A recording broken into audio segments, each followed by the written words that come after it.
June 4వ తేదీన జరగబోయే కౌంటింగ్ ప్రక్రియకు సంబంధించి అందరికీ కూడా ఒక అవగాహన కలిగించేందుకు ఈరోజు మీకు ఈ క్లాస్ తీసుకోవడం జరిగింది. దీని ద్వారా ఆ రోజు ఏ విధంగానైతే కౌంటింగ్ ప్రక్రియ జరుగుతుందో దాని మీద అంతా కూడా మీకు కంప్లీట్గా అవగాహన రావాలి. అది ఈ వీడియో యొక్క ముఖ్య ఉద్దేశం.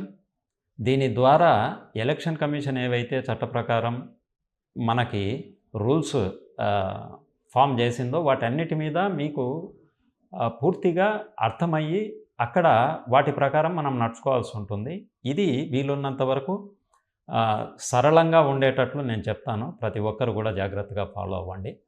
మీకు అందరికీ తెలుసు, మొట్టమొదట కౌంటింగ్లో పోస్టల్ బ్యాలెట్ పత్రాలను లెక్కిస్తారు. ఈ పోస్టల్ బ్యాలెట్ పత్రాలు లెక్కించేటప్పుడు మొదట పోస్టల్ బ్యాలెట్ కవర్ తీసుకుంటారు. ఈ కవర్ను బి కవర్ అంటాం. ఈ కవర్ తీసుకున్న తర్వాత దీన్ని ఓపెన్ చేసినప్పుడు మీకు దీంట్లో రెండు కనపడాలి. ఒకటి వచ్చేసేసి డిక్లరేషన్, ఓటర్ డిక్లరేషన్ ఒకటి, తర్వాత ఇంకో కవరు కనపడాలి. ఈ రెండిట్లో ఏది కనపడకపోయినా కూడా ఆ ఓటు చెల్లనిదిగా పరిగణించబడుతుంది, అంటే ఇన్వాలిడ్ అయిపోతుంది. ఈ రెండు ఉన్నాయా లేవా మొట్టమొదట మీరు చూసుకోవాలి. ఈ రెండు ఉన్న తర్వాత మొదట ఈ డిక్లరేషన్ను పరిశీలిస్తారు. ఈ డిక్లరేషన్లో మీరు మళ్ళీ 3 చూసుకోవాలి, 3 పాయింట్లు. ఒకటి వచ్చేసేసి పైన పోస్టల్ బ్యాలెట్ నంబర్ వేసి ఉండాలి. ఆ తర్వాత ఓటరు సంతకం చేసి ఉండాలి. ఆ తర్వాత కింద గెజిటెడ్ ఆఫీసరు అటెస్టేషన్ చేసి ఉండాలి, అంటే ఆయన సంతకం పెట్టి ఉండాలి. ఈ మూడిట్లో ఏవి లేకున్నా కూడా అది తిరస్కరించబడుతుంది. సో మొదట నంబర్ ఉండాలి, తర్వాత ఓటర్ సంతకము, ఆ తర్వాత అటెస్టేషన్ చేసే ఆఫీసర్ సంతకం ఉండాలి. ఈ 3 ఉండి తీరాలి. ఇవి లేకపోతే దాన్ని తిరస్కరించడం జరుగుతుంది. ఈ నంబర్ కూడా ఒకసారి జాగ్రత్తగా చూడండి. పోస్టల్ బ్యాలెట్ నంబర్ వేశారా, లేదంటే మనకి అతని ఓటర్ లిస్టులో ఉన్న నంబర్ వేశారా చూడండి. ఓటర్ లిస్టులో నంబర్ అంటే మీకు 1400 లోపలే ఉంటుంది, కానీ పోస్టల్ బ్యాలెట్ నంబరు 6 సంఖ్యలు కలిగి ఉంటుంది. అది మీకు గుర్తు. ఇది సక్రమంగా ఉన్న తర్వాత అప్పుడు ఈ కవర్ తీస్తారు. లోపల ఉన్న కవరు, ఈ కవర్లో మీరు ఒకటి చూడాలి. ఇక్కడ కవర్ మీద సీరియల్ బ్యాలెట్ పేపర్ నంబర్ ఉంటుంది, అంటే ఈ సీరియల్ బ్యాలెట్ పేపర్ నంబర్ వేసారా లేదా. వేయకపోతే అది తిరస్కరించబడుతుంది. వేసిన తర్వాత ఈ నంబర్ని ఈ డిక్లరేషన్లో పైన వేసిన నంబర్ని రెండింటినీ సరి చూడండి. ఆ రెండు ఒకటే అయ్యి ఉండాలి. ఆ రెండు ఒకటి కాకపోతే దాన్ని కూడా తిరస్కరించడం జరుగుతుంది.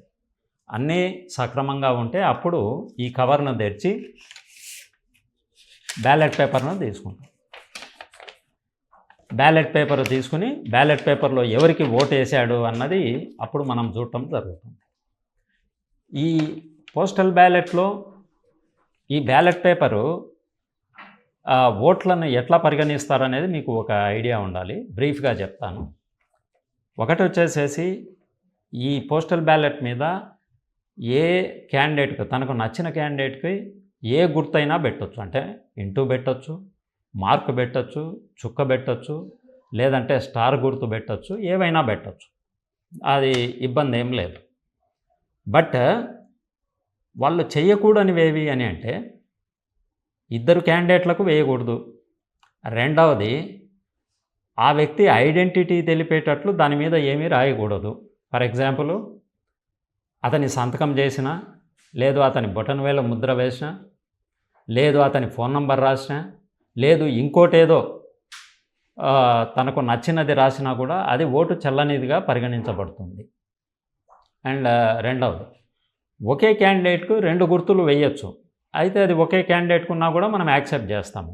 బట్ ఒక గుర్తు ఒక బాక్సులోనే ఉండాలి.